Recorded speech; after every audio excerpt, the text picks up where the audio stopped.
Hey everybody, Devout Nation here again with another video for you. Today I got a hot topic that's been brought up in a bunch of my live streams about abiogenesis, and that is what a lot of atheists grab onto to explain the origin of life. What is abiogenesis? Abiogenesis is basically non-life creating life. And when I get into discussions about this, atheists will bring up the Miller-Urey, I don't know how you say his last name, I think it's Urey, experiment done in the 1950s where he simulated early Earth's atmosphere and he was able to create, I believe, amino acids from this experiment. Well, his experiment was one, flawed. The conditions that he used in this experiment have been criticized by many more scholars since then, saying that that's not how the Earth's atmosphere was. He included more ammonia, I believe, where a correct environment would have included a lot more, I think, nitrogen. And so that basically what I'm getting at is the experiment was off. But the interesting thing is they've even had variations of this study, and they can make amino acids, which is great. Amino acids are the building block to life.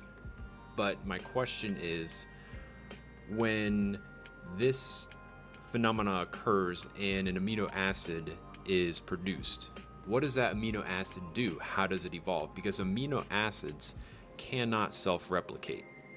So you have one amino acid floating around in the ocean.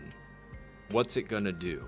It's gonna perish, from the conditions of Earth. If it's in the ocean, it's just not gonna do anything because it can't self-replicate, and there's no other thing for it to attach to evolve into. So the idea of abiogenesis, to me, it takes more faith to believe in that, which a lot of atheists do, not all, than to believe a creator.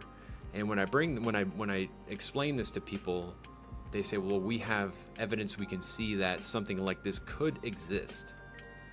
And I tell them I have evidence that says that Jesus and God could exist. So why is your evidence hold more weight than mine, just simply because you had an experiment done in a lab where an amino acid was produced under the wrong conditions, and just developing an amino acid from non-life, they still have not been able to do any more complex life forms since the study in the 1950. It's always been an amino acid, and amino acids can't self-replicate. They cannot create future life. We need them to sustain life in the creation that we are, but amino acid itself cannot reproduce. It cannot self-replicate. It'll just float around forever, and that's all it will do. So when I have this discussion on my TikTok lives, the people who believe in it seem to want to quickly say, since I cannot prove God in science, that therefore it is false. And since they can prove somewhat of a creation of life with science, it proves that more. And I don't believe that, because the evidence that I have for God and the evidence that I have for Jesus' existence far outweighs the amount of evidence from one, maybe a few variations of that study.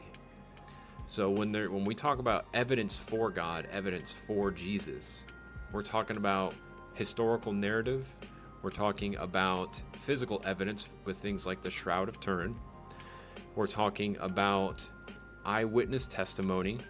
We have the 12 disciples and people very close to them who wrote about Jesus, and they all agree. And there's like 5,200 or 5,700 Greek manuscripts. There's the Dead Sea Scrolls.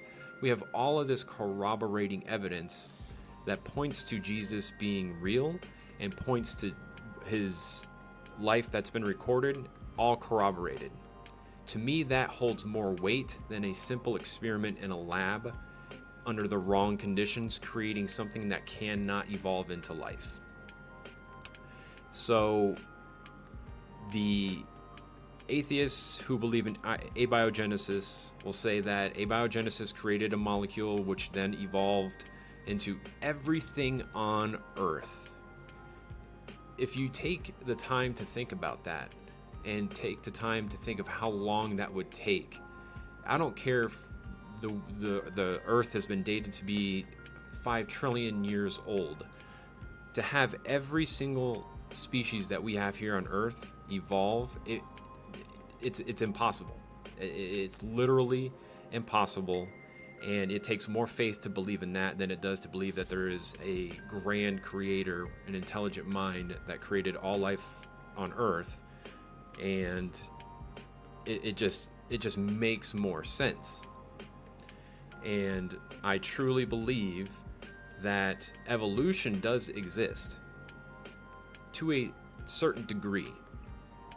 So one of them that I talk about a lot is, you can see the change in the elephant. It didn't used to have the long snout, and then it evolved into a long snout. I believe in evolution like that, but there's no creational evolution that says that a fish turned into that elephant. There's no fossil evidence. People will throw in like 1 or 2 like outliers that they say could be. They're like, have you heard of, I forget the name of the animal that was a land animal, and it has like the same ear bone as a whale, so they're saying that animal evolved into a whale. Just think about that for a second. If you're a land animal and you keep swimming in the water million years, you have 4 legs, and it has a tail, the animal. I'll have to look it up, and maybe I'll put it in the description below. This animal had 4 legs, like a weird long nose and a tail, but it has the same kind of like ear bone, I believe, as a whale. So they're saying that is an animal that was on land that evolved into a whale. For me to believe in that, if it happened over millions of years, there would be millions and millions of bones, fossils, just anything that we could find of these in between land animal creatures evolving into a whale, and there just isn't. And you can say that about all species on Earth. The famous, where it shows like a monkey turning into a caveman into like a modern day human. There is no in between millions of fossils found. So you have somebody who finds like this outlier skeleton of a genus, and there's only one of them. It makes no logical sense to believe that evolved simply just because you found something that looks like it was in between. If it happened over millions of years, there would be millions of these things. There'd be millions of these bones. There'd be millions of fossils. There'd just unrefutable evidence that this evolution happened. But we don't have that. So that is something that's come up a lot on my TikTok lives that I just wanted to make a long form video about.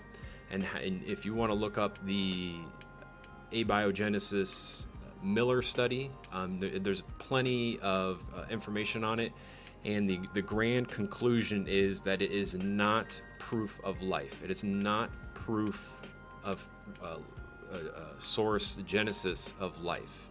It is only proof that amino acids have come from like earth conditions and stuff like that, heat changes, lightning strikes, stuff like that. And like I said, an amino acid cannot self-replicate. It cannot reproduce. It cannot do any of that. So even if we give credit that that's what happened, that it created an amino acid, what did that amino acid do? It would just float around until it expired. There's no way, nothing for it to. Here's another thing to think about. What are the chances that an amino acid formed out of a lightning strike in the middle of the ocean, that it would find another amino acid from a lightning strike and interact with it? The chances of that happening are so abysmal that it's almost laughable to believe in something like that. And a analogy that I use for people who are atheists and say that, well, we have science behind our back and we have all this evidence, is we are so very small on Earth. We have satellite images, and we have study of natural law, and we have telescopes. That is basically all we have to kind of predict what's happening in our universe, what's happening in our galaxy, and all that, which is great. I love space, I love science, but I use the evidence that we have today for Jesus and God as a telescope into the creation of life with my worldview. And to me, there's more evidence for Jesus than there is evidence for any other worldview or theory of creation of life. So therefore, I put my faith in Jesus.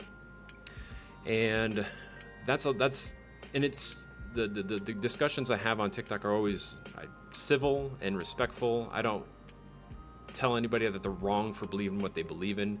It's just my opinion. So if you're interested in joining that conversation, please follow my TikTok at tiktok.com/@devoutnationttv. And I post short form content there. I stream there, and I always have the discussions there.